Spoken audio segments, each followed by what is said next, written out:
everybody, welcome back to Medical Projects. This is a YouTube channel where we are dedicated to supporting you with your medical school application to increase your chances of securing your dream place at medical school. If you are new around here, my name is Olivia. I am a second year medical student at King's College London, and I'm here to offer you all my tips and bits of advice for your own medical school application. So for today's video, I thought we'd talk a bit more about the personal statement.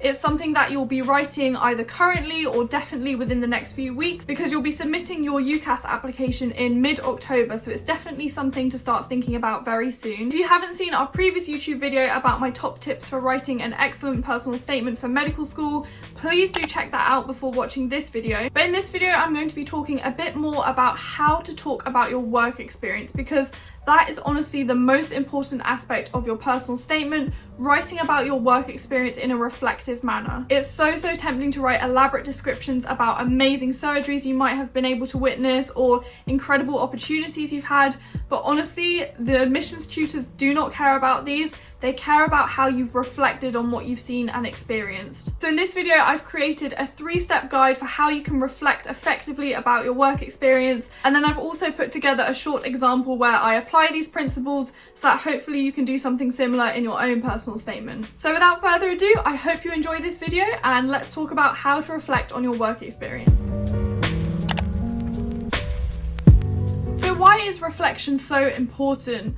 Well, essentially, it's because by reflecting, it allows you to think about what you've seen, things that have surprised you while you've been on placement, things you were expecting, things you weren't expecting, and it allows you to digest these in an informative way in order to write about them in your personal statement. Reflection can be a really personal thing, and it's okay to admit that something surprised you, or perhaps you found something a bit negative. Perhaps you identified something about a career in medicine that shocked you or surprised you, and those things are all really relevant, and they're things that the admissions tutors want to hear about. It's totally okay to say in your personal statement that this surprised me and this is something I think I'll struggle with, but I'm going to work on it by doing this. So essentially, reflection is important because it allows the admissions tutors to understand that you've thought about this career thoroughly and you haven't just committed to it because you've seen Grey's Anatomy, for example. If you want to know what qualifies as good work experience for your medical school application, do check out our most recent video where myself and 4 other medical students talk about their work experience. So my first bit of advice for when you're on work experience is have a notebook or a bit of paper and pen on hand at all times, because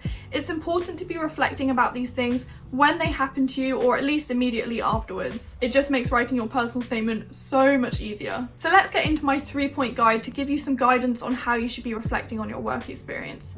My first point is, what was the situation? It sounds like an obvious one at the time, but when your adrenaline's going and you've had a few crazy experiences, later on down the line, you might forget the exact details about what you were doing, what operation it was you were watching, and what was going on at the time. So it might be a case of, I was lucky enough to observe a laparoscopic hysterectomy while shadowing a consultant in oncology. My second point is, how did it make you feel? As I said, it doesn't have to always be a positive emotion. Did something really upset you? Did something really excite you? All of these emotions are valid. There's no right or wrong way to feel about a situation that's personal to you. Don't just reflect on the situation. When I say how did it make you feel, it's not only the situation, it's also observing the things that the doctors are doing themselves. So you might say, for example, I was in surgery and I saw that the surgeon was delegating various tasks to different scrub nurses, anaesthetists, and various other healthcare professionals, and that made me feel secure during the surgery and made me understand the importance of teamwork. So once you've described the situation and said how it made you feel, the final point is the most important one, and that is, what will you take forward? There's no point even reflecting in the first place if you're not at least going to take a nugget of information from this situation that you've seen and carry it forward with you in your future practice. So going on the previous example I was talking about, you were in a surgery and that made you realise the importance of teamwork, and maybe you didn't previously consider that to be so important before you saw this situation, but in the future you're going to be mindful of teamwork. Maybe you're going to push yourself and sign up to some societies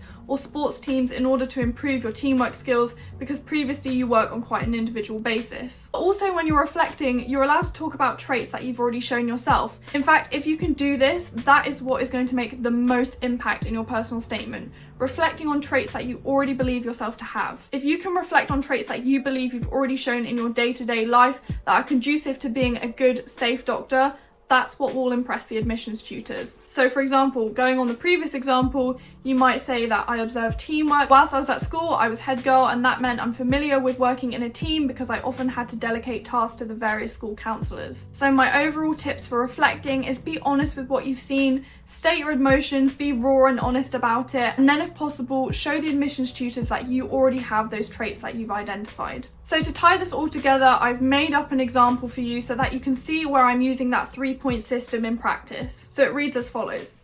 While shadowing a consultant on an oncology ward, I was allowed to sit in on a difficult consultation, which involved breaking the news of a terminal diagnosis. So that is point number 1. I've set the scene. I've just briefly stated where I am. Don't be overly descriptive about this because it wastes word count and it really doesn't matter so much about the description. That's not the main point. I noticed that throughout the entire consultation, the GP offered plenty of time for the patient to digest the information, maintained eye contact and offered her words of emotional support, signposting the patient towards support groups to access. Although I found this incredibly difficult to watch and it opened my eyes to the emotional demands of being a doctor, it was the empathy the doctor showed towards the patient's situation that stuck with me. So this is point number 2. I'm telling the admissions tutor honestly that I found this quite a difficult thing to watch, and I noticed that the doctor was showing empathy. And then I've gone on to say that this is a trait I believe is essential as a doctor and is one I have developed myself over the last few months working in a palliative care hospice and will continue to be mindful of as a future doctor. So I've said the situation, I've said my emotions and what I saw, and I've said what I'm carrying forward from the situation, and where possible I've shown that I myself have shown this trait before. So as you can see in this paragraph, I've pretty succinctly drawn together all 3 points in this reflective pathway, and this is how you should be going about writing about your work experience. Jot down your feelings about them on a bit of paper and then think about how you can thread those into your personal statement. So that is all I really want to say about how to reflect effectively about your work experience. I hope you found this video useful, and if you have any further questions about how to go about writing your personal statement, or if you have any other video requests that you'd like us to cover, do put your thoughts in the comments down below. We would love to hear from you. Make sure you subscribe if you haven't already, and check us out on our social media links. They'll be in the description box below. And until then, I'll see you in our next video. Bye!